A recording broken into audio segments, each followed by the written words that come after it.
Keluargaku terkasih, kembali kita duduk bersama dan mengambil saat teduh untuk masuk dalam ibadah keluarga. Ibadah saat ini kita lakukan sambil mengingat pelayanan gereja kita, GPIB, di wilayah Pospelkes dan bentuk-bentuk pelayanan yang menyentuh saudara-saudara kita di daerah pedesaan. Kita mungkin tinggal berjauhan, tetapi bukan berarti kita tidak dapat berdekatan. Kita mungkin saat ini berada di wilayah perkotaan atau di wilayah pedesaan, terpisah jarak. Bukan berarti kita tidak meyakini bahwa kita satu keluarga. Dengan sukacita kebersamaan satu persekutuan bergereja, diterangi temaram langit malam dan sinar bintang yang sama, kita naikkan madah kemuliaan bagi namanya.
Mari berdoa.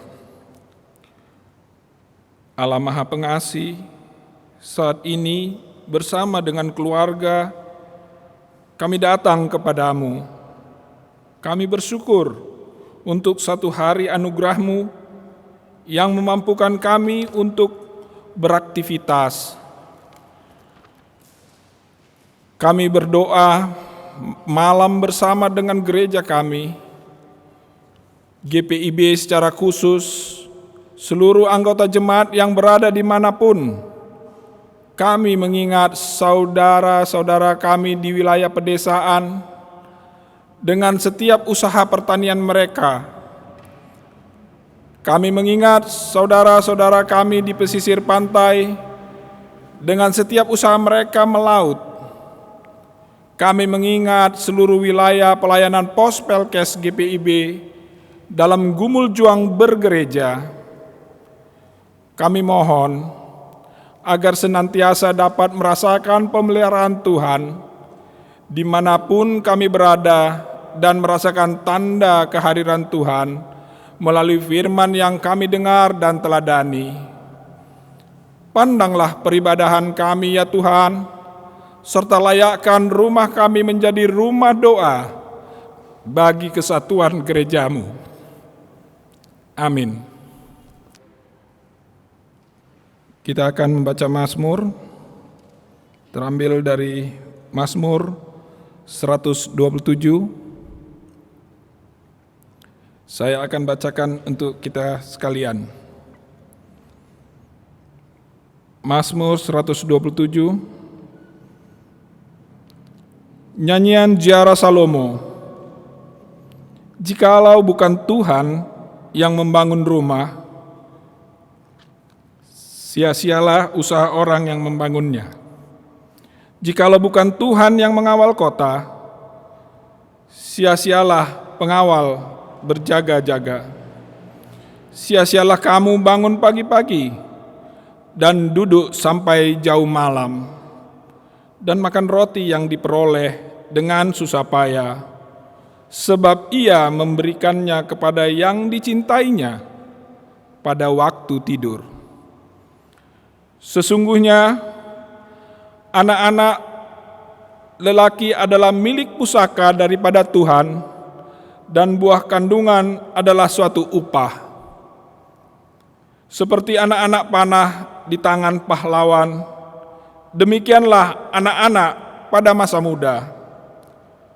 Berbahagialah orang yang telah membuat penuh tabung panahnya dengan semuanya itu. Ia tidak akan mendapat malu apabila ia berbicara dengan musuh-musuh di pintu gerbang.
Jemaat Tuhan, kita akan membaca merenungkan firman Tuhan pada malam hari ini. Marilah kita bersatu di dalam doa. Mohon bimbingan Roh Kudus, kita berdoa. Bapa di surga, kami mengucap syukur pada malam hari ini kami boleh dipersekutukan kembali. Biarlah melalui firman ini kami boleh diajak kembali untuk merenungkan bagaimana kami boleh berjalan menjalani kehidupan dengan banyak batasan tetapi mampu melihat sesuatu yang baik di depan. Dan biarlah hanya dengan kuasa Roh Kudus-Mu sajalah kami dimampukan mendalami firman, dan firman-Mu boleh menjadi berkat bagi kehidupan kami.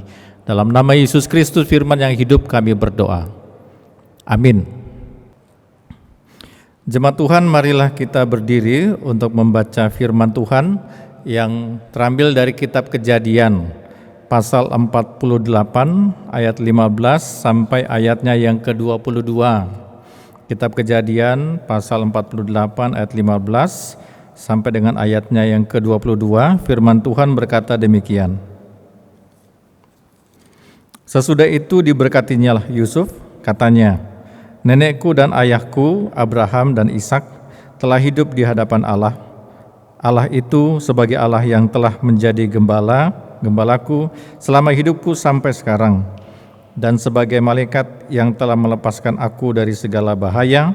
Dialah kiranya yang memberkati orang-orang muda ini, sehingga namaku serta nama nenek dan bapakku Abraham dan Ishak termasyur oleh karena mereka, dan sehingga mereka bertambah-tambah menjadi jumlah yang besar di bumi.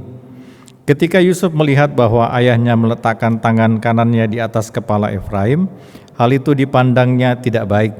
Lalu dipegangnya tangan ayahnya untuk memindahkannya dari atas kepala Efraim ke atas kepala Manasye. Katanya kepada ayahnya, "Janganlah demikian, ayahku, sebab inilah yang sulung, letakkanlah tangan kananmu ke atas kepalanya." Tetapi ayahnya menolak, katanya, "Aku tahu anakku, aku tahu. Ia juga akan menjadi suatu bangsa, dan ia juga akan menjadi besar kuasanya. Walaupun begitu, adiknya akan lebih besar kuasanya daripadanya, dan keturunan adiknya itu akan menjadi sejumlah besar bangsa-bangsa."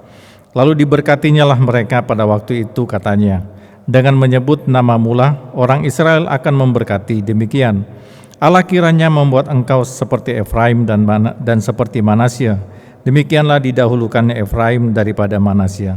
Kemudian berkatalah Israel kepada Yusuf, "Tidak lama lagi aku akan mati, tetapi Allah akan menyertai kamu dan membawa kamu kembali ke negeri nenek moyangmu.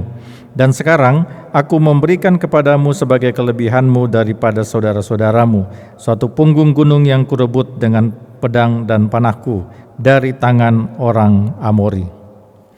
Sedemikian jauh pembacaan firman. Terpujilah Kristus, haleluya.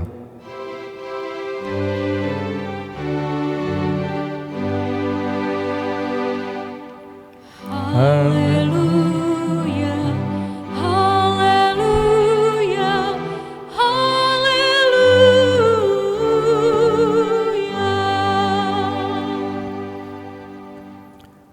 Baik, jemaat yang kekasih, dalam pembacaan kita pada saat ini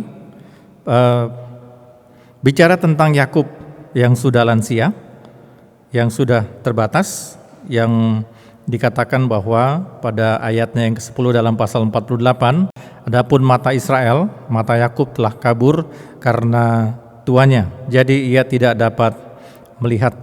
Dikatakan bahwa dia berumur 147 tahun pada saat itu. Jadi dia sudah dibatasi sebagai seorang lansia.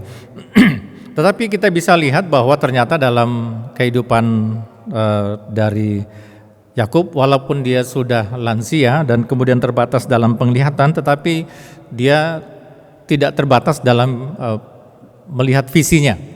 Visi yang dia lihat yang tidak bisa dilihat oleh anaknya Yusuf. Dan itu kita baca dalam pembacaan kita. Lalu mungkin tradisi bangsa Israel ketika seorang sudah tua biasanya mungkin memberkati. Dan dalam pembacaan kita, maka berkat itu diberikan. Dan ketika itu diberikan, ternyata sudah diatur bahwa yang kakak itu harus mendapatkan berkat Manasye dari tangan kanan Yakub, sementara adiknya Efraim mendapatkan berkat dari sebelah kiri. Tangan kanan, posisi kanan ternyata buat tradisi orang Israel itu menjadi penting, khususnya ketika mau menjadi atau ketika mau mendapatkan satu berkat. Nah, mungkin kita juga bisa pahami kenapa sebelah kanan Tuhan itu juga menjadi sesuatu yang penting. Nah, jemaat yang kekasih, dalam pembacaan kita diajak untuk merenungkan bahwa dalam kehidupan usia tua daripada Yakub, dia berupaya untuk memberikan berkat bagi anak-anaknya.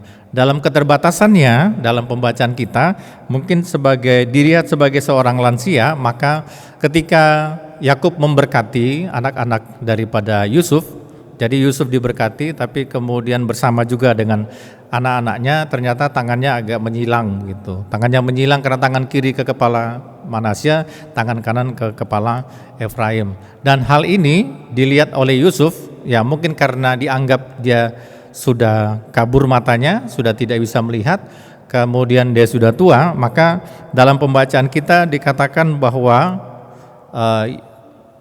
Yusuf melihat Yakub tidak sesederhana itu. Ayatnya yang ke-17 dikatakan begini, ketika Yusuf melihat bahwa ayahnya meletakkan tangan kanannya di atas kepala Efraim, hal itu dipandangnya tidak baik. Hal itu dipandangnya tidak baik. Dalam terjemahan aslinya bukan dipakai kata tidak baik, tapi dipakai kata dengan melihat dengan mata iblis itu. Jadi Yusuf lebih dari kecewa. melihat apa yang dilakukan oleh Yakub. Lebih dari kecewa. Jadi melihatnya dengan mata iblis. Pikiran saya kalau melihat dengan mata iblis ini kayaknya sedikit melotot begitu ya. Melotot, agak marah, agak kecewa terhadap apa yang dilakukan oleh Yakub karena tangan berkatnya itu ternyata menyilang. Tidak sesuai dengan apa yang diharapkan oleh Yusuf. Tidak sesuai dengan apa yang seharusnya dilakukan menurut mungkin adat istiadat pada saat seperti itu. Nah, jemaat yang kekasih, kita lihat bahwa memang kadang-kadang orang tua, apalagi kalau sudah ada batasan-batasan, kadang-kadang kita melihat mereka kalau lakukan sesuatu yang keliru, lakukan sesuatu yang salah, kadang-kadang kita lihat juga dengan mata iblis kita ya. Kita lihatnya dengan kekecewaan, kita lihatnya dengan marah. Wah, ini kenapa bisa begini, kenapa bisa begitu.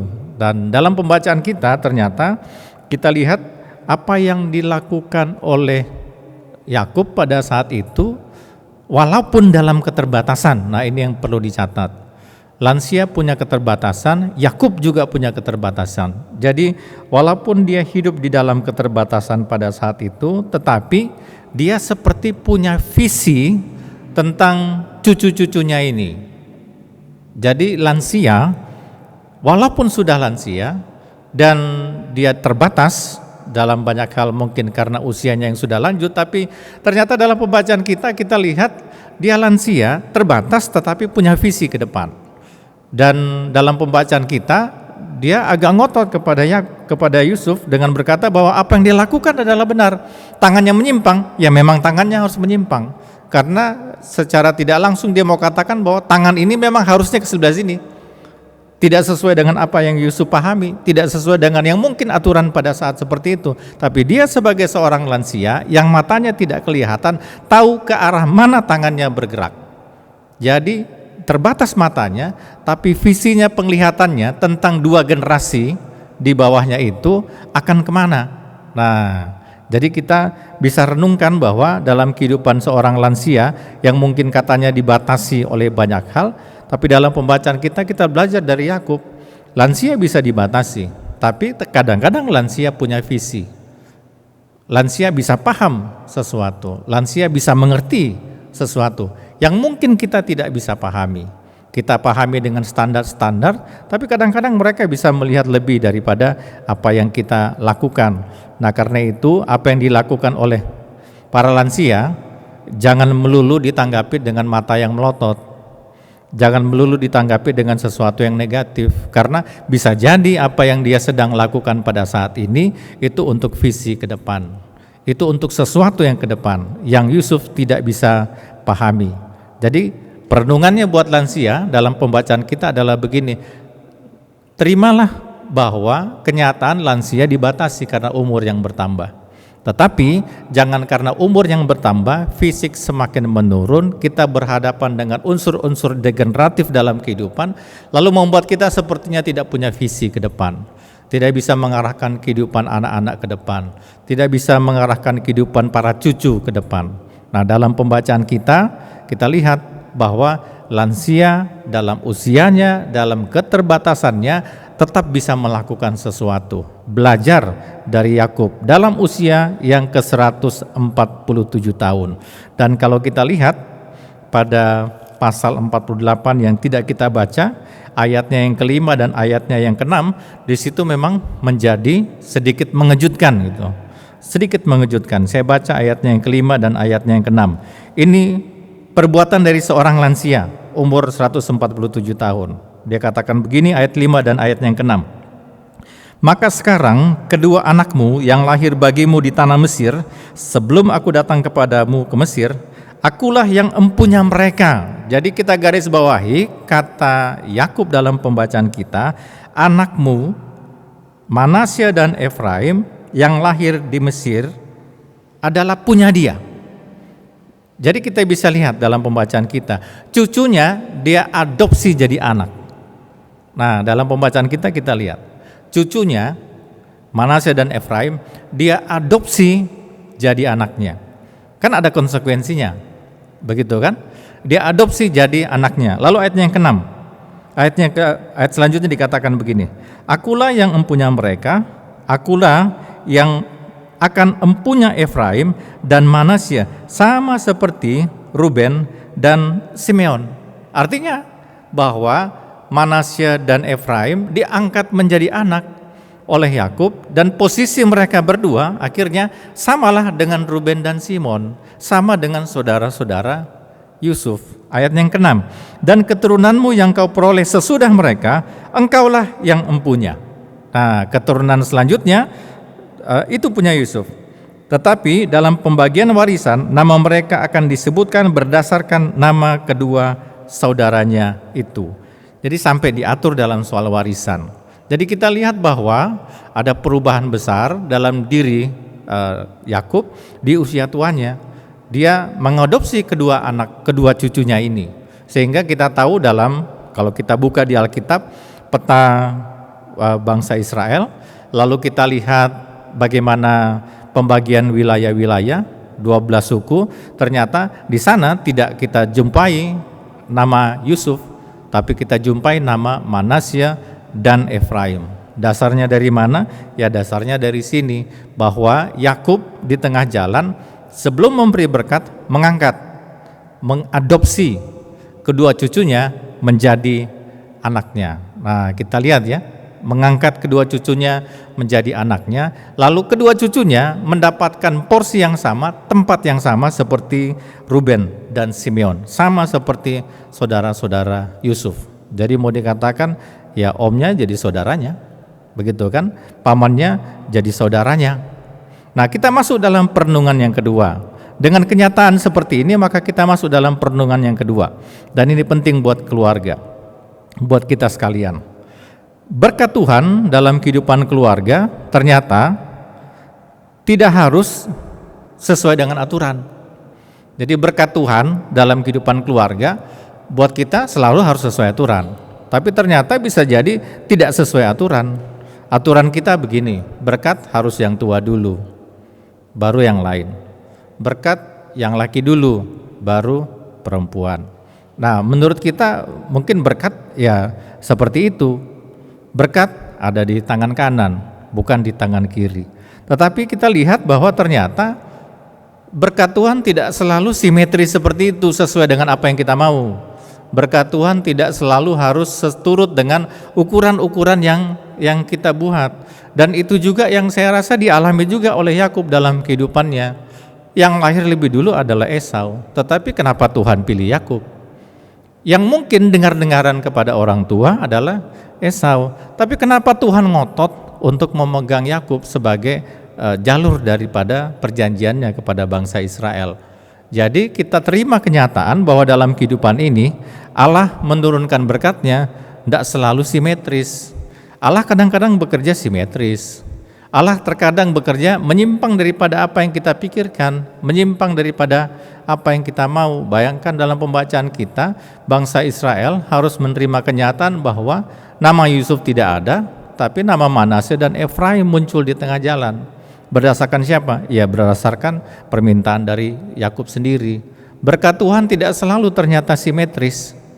Nah, jadi kita harus menghadapi kenyataan bahwa dalam menjalani kehidupan, berkat Tuhan di keluarga, berkat Tuhan dalam menjalani kehidupan ini, kadang-kadang tidak selalu harus dengan apa yang kita pikirkan. Karena itu dalam pembacaan kita, menurut saya, kita sebagai orang percaya harus terbuka dengan karya Tuhan, harus terbuka dengan karya Tuhan. Pikiran kita sederhananya begini, dia kan orang paling berdosa, harusnya dia yang paling dihukum berat. Tapi kadang-kadang kita bertanya, kita yang paling rajin beribadah, paling rajin bergereja, dan jujur saja saya mau katakan, di tengah pandemi COVID seperti ini, kan pergumulannya sederhana.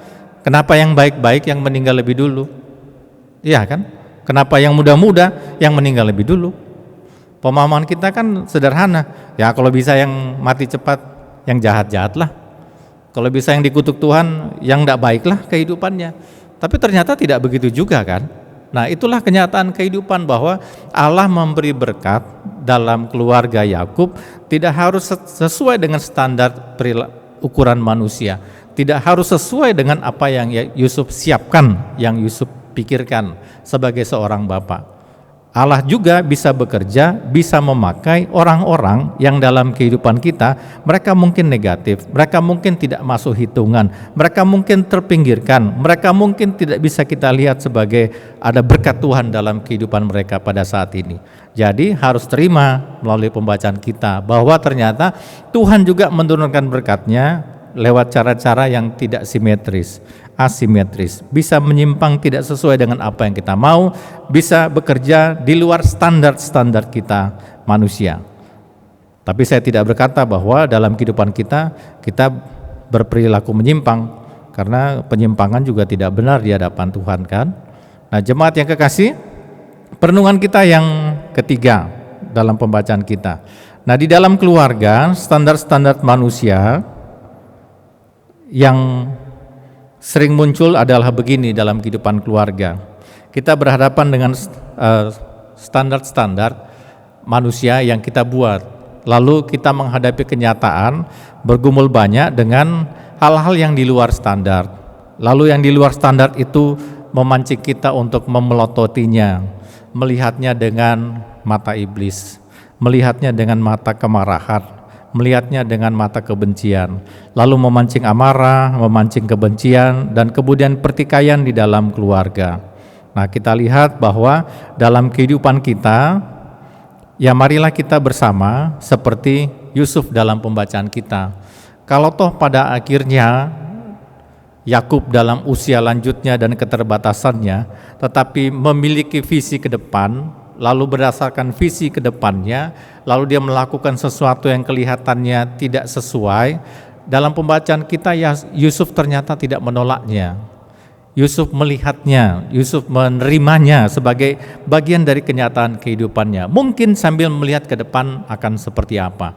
Benarkah seperti yang Yakub sampaikan atau tidak? Tapi pada akhirnya mereka sebagai suatu bangsa, ya dalam pembagian tanah, yang meletakkan Manasya dan Efraim ya setara dengan saudara-saudara Yusuf, nama suku, pakai nama suku mereka di situ.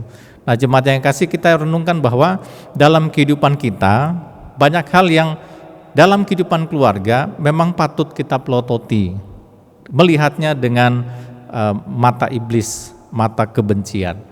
Tetapi dalam pembacaan kita harus berhati-hati agar hal itu tidak terus-menerus menjadi bagian yang merusak dalam kehidupan keluarga.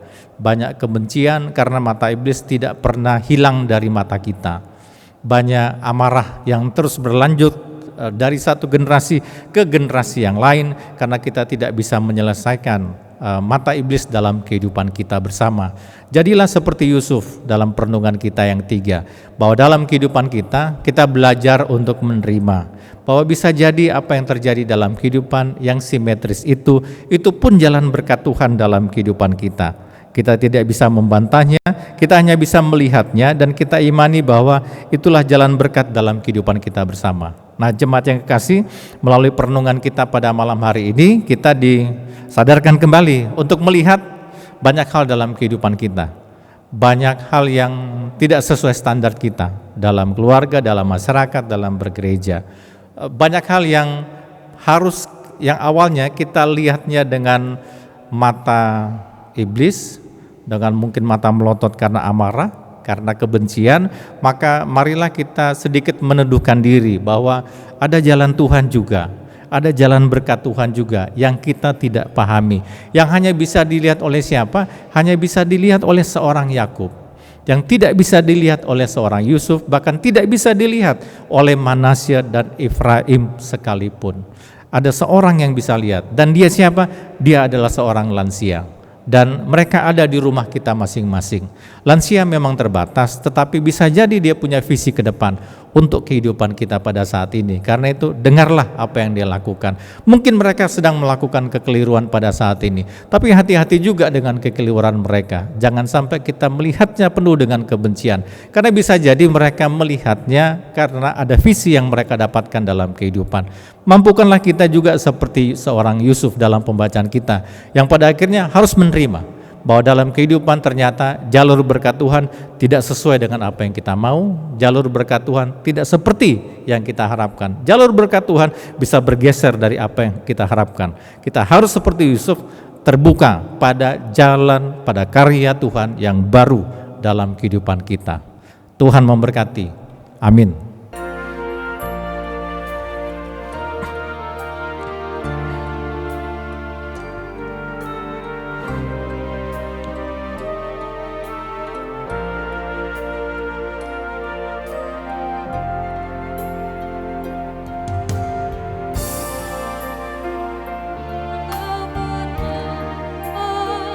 Dan bunyi riuh udara, ya Tuhanku, tak putus aku heran melihat ciptaanmu yang besar. Maka jiwaku pun memujimu, sungguh besar Kau Allahku. Maka jiwaku pun memujimu, sungguh besar Kau Allahku.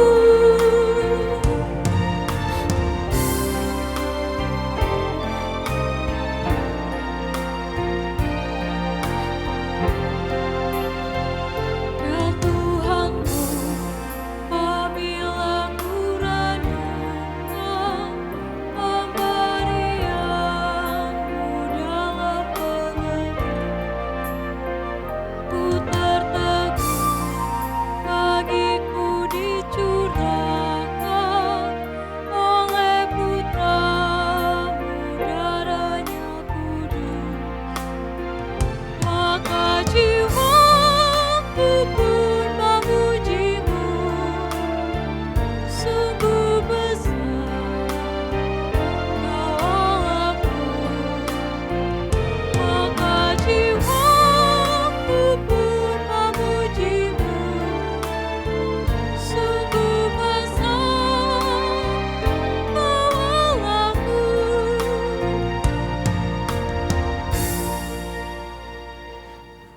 Baik jemaat yang kasih, marilah kita bersatu di dalam doa syafaat kita.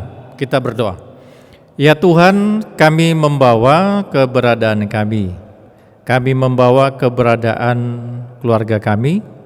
Kami juga membawa keberadaan para lansia dalam kehidupan kami, di mana kami belajar melalui kehidupan keluarga Yakub, Yusuf, dan juga anak dan cucu mereka, Manasya dan Efraim.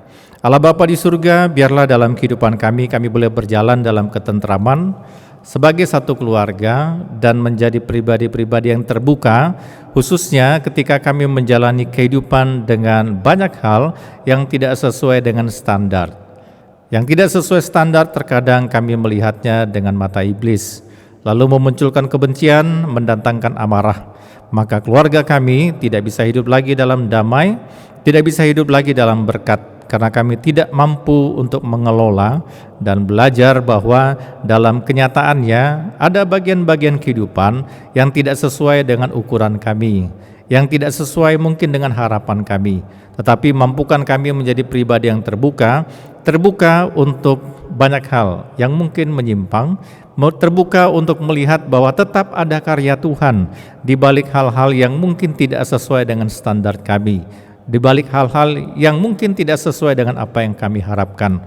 Untuk itu ya Tuhan, apapun bentuk yang tidak simetris dalam kehidupan kami yang sedang kami jalani, kami tetap mau melihat bahwa ada Tuhan yang menyertai kami, dan kami mungkin akan mendapat jawabnya pada waktu yang akan datang. Sebagai orang tua, mungkin kami tidak akan melihat mereka, tetapi kami imani banyak hal baik sudah ditanamkan, sedang ditanamkan, dan biarlah itu bertumbuh di masa yang akan datang. Untuk itu kami berdoa bagi para lansia dalam kehidupan persekutuan kami, para orang tua kami, berkati kehidupan mereka. Mereka masuk dalam usia degeneratif, menghadapi banyak hal yang menurun secara fisik dalam kehidupan mereka. Tapi kami yakin dan percaya banyak hal yang berharga di dalam keterbatasan mereka. Mampukan kami tetap merawat, mampukan kami tetap melihat mereka, dan mampukan kami bahkan mengurangi mata melotot kami ketika kami berhadapan dengan kekurangan-kekurangan menurut kami apa yang sedang mereka lakukan. Berkati para lansia dalam kehidupan persekutuan kami, jaga mereka Kami yakin ketika kami menjaga mereka, kami pun sedang dijaga oleh Tuhan. Ya Bapa di surga, kami juga berdoa untuk setiap keluarga. Ketika pada saat ini hidup di dalam pertentangan-pertentangan karena perilaku yang tidak sesuai dengan kehendak Tuhan, karena perilaku yang tidak sesuai dengan standar, mampukanlah setiap hati boleh menundukkan hati, setiap hati mau bergerak untuk berjumpa satu dengan yang lain, untuk memahami dan melihat bahwa dalam setiap hal yang menyimpang pun ada Tuhan yang menyertai. Ada Tuhan yang selalu berupaya untuk mendamaikan di tengah amarah. Ada Tuhan yang selalu juga akan menyertai walaupun ada kebencian, ada ketidakdamaian. Dan biarlah Bapa di surga, kami menjadi seperti Yusuf, menjadi pribadi yang terbuka untuk melihat banyak hal yang mungkin tidak sesuai dengan apa yang kami harapkan, tetapi harus kami jalani. Ya Bapa, sertailah kehidupan setiap keluarga dengan banyak hal yang menyimpang dalam kehidupan mereka dan mereka sedang menjalaninya. Kami mohon juga agar dalam kehidupan kami bersama pada saat ini di tengah pandemi COVID-19, keluarga-keluarga Kristen semakin diberkati untuk mau berjumpa satu dengan yang lain, untuk mau saling mendoakan satu dengan yang lain, untuk saling melihat satu dengan yang lain, apapun perbedaan, apapun pertentangan, apapun rasa yang ada di dalam diri. Untuk itu ya Bapa, sertailah kami sekalian. Tuhan berkati setiap keluarga, berkati para lansia kami, berkati keluarga kami, berkati anak cucu kami. Biarlah kehidupan kami sekalian ada di dalam tangan Tuhan dengan segala sesuatu yang kami putuskan, kami sepakati bersama. Kami menyerahkan gereja kami juga ke dalam tangan kuasa-Mu.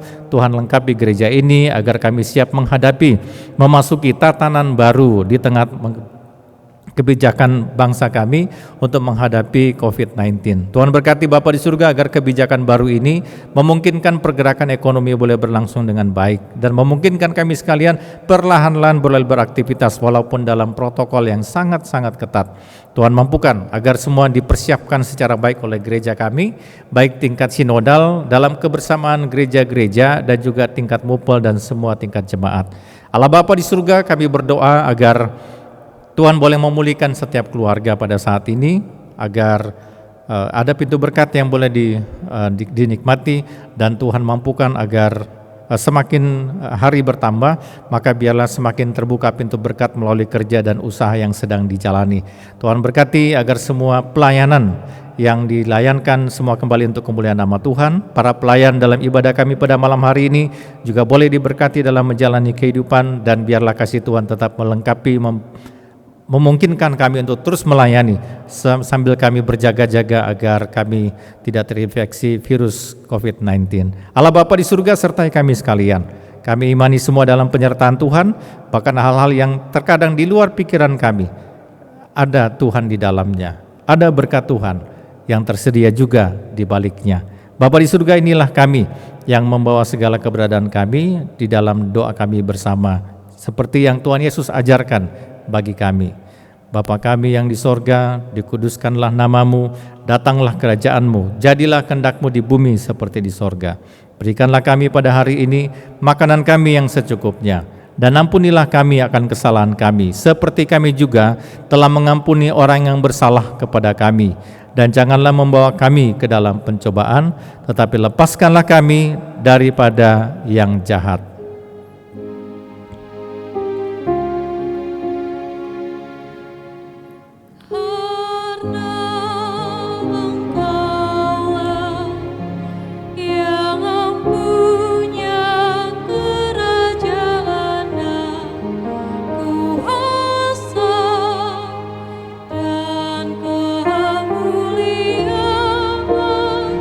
Sampai selama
Marilah kita mengucap syukur kepada Tuhan dengan memberi persembahan kepadanya.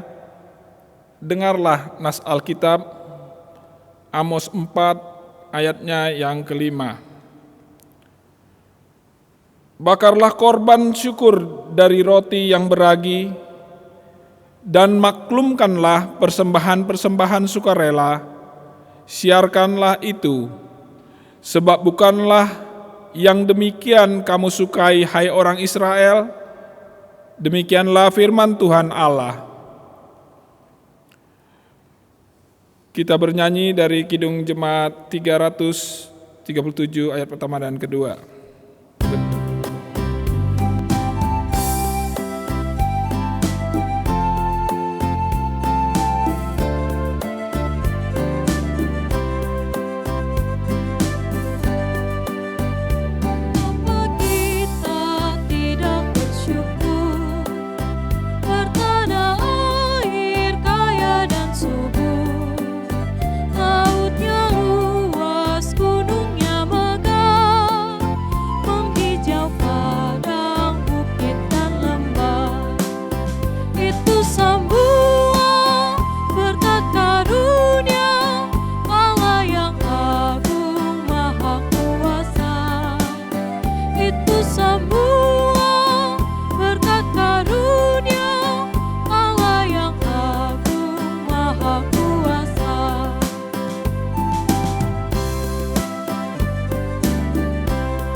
Jemaat yang terkasih, kami undang untuk bangkit berdiri karena kita akan mendoakan persembahan kita.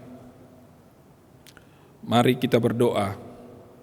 Tuhan, terima kasih ketika malam ini kami sudah dapat berkumpul di tengah keluarga. Kami berdoa bagi saudara-saudara kami yang saat ini sedang berjuang. Mungkin ada yang sedang sakit, ada yang sedang sedih, ada yang miskin dan lapar. Kiranya Roh Kudus menggerakkan kami dan seluruh ciptaan untuk mau saling berbagi dan saling mendukung. Kami bersyukur karena hari ini kami boleh merasakan karya Allah hadir di tengah keluarga besar GPIB, khususnya yang tinggal di wilayah pedesaan. Persembahan ini kiranya dapat menjadi berkat, menghadirkan karya Allah bagi pelayanan pos Pelkes GPIB dimanapun berada. Amin.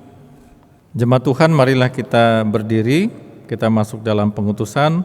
Hidup dalam keluarga yang saling mendukung dan saling berbagi harus terus-menerus dibentuk dan dipelihara. Bersama dengan GPIB sebagai sebuah keluarga besar, kita pun berupaya untuk terus memelihara hubungan kekeluargaan di antara kita, baik jemaat di wilayah perkotaan maupun di wilayah pedesaan. Allah hadir di wilayah manapun karena Ia harus terus memandang bahwa semua yang diciptakannya adalah baik.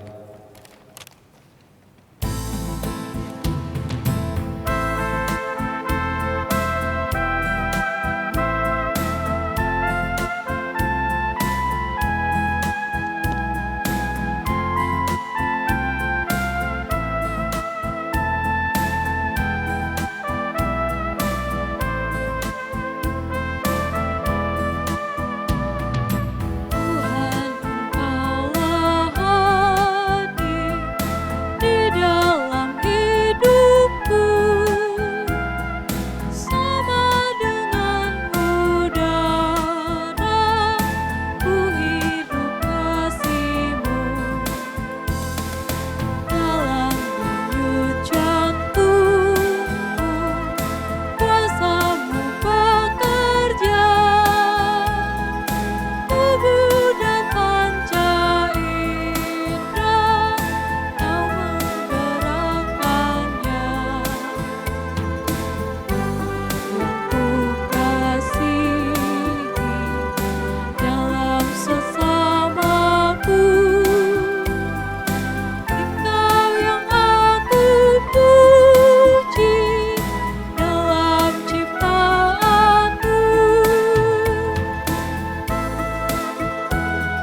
Tuhan kembalilah dalam kehidupan kita masing-masing dan terimalah berkat-Nya. Allah yang Maha Pengasih, terima kasih kalau kami boleh beribadah dalam keluarga malam hari ini.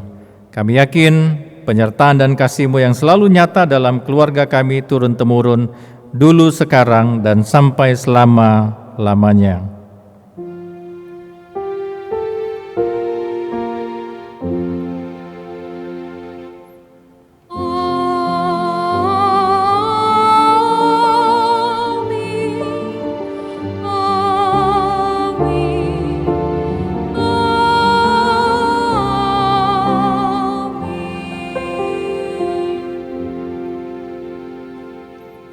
Amin. Ibadah kita selesai.